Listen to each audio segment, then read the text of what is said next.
17 বছরের যুবক মোহাম্মদ বিন কাসিমের মতো এই বাংলাদেশে লাখো যুবক আছে।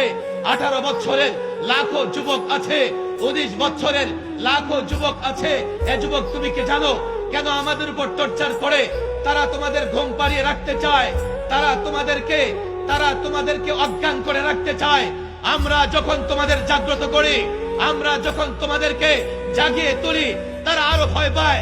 তারা মনে করে এই আলেম উলামা, এই মুফতিয়ানে কেরাম, ইসলামিক নেতৃত্ব যদি এই যুবকদের জাগিয়ে তোলে, আল্লাহর কসম করে বলি, আমরাও এই জন্যই তোমাদের জাগ্রত রাখতে চাই।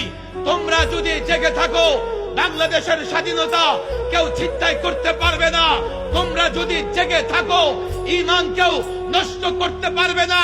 এই বাংলাদেশের যুবক, নেত্রকোনার যুবক, 17 বছরের যুবক, মোহাম্মদ বিন কাসিমের অনুসারী যুবক, শাহজালালের অনুসারী যুবক, আল্লাহর কসম করে বলে, তোমরা যদি জাগ্রত হও, নেত্রকোনা নয়, ঢাকা নয়, দিল্লিতেও ইসলামের পতাকা উড়াতে পারবে।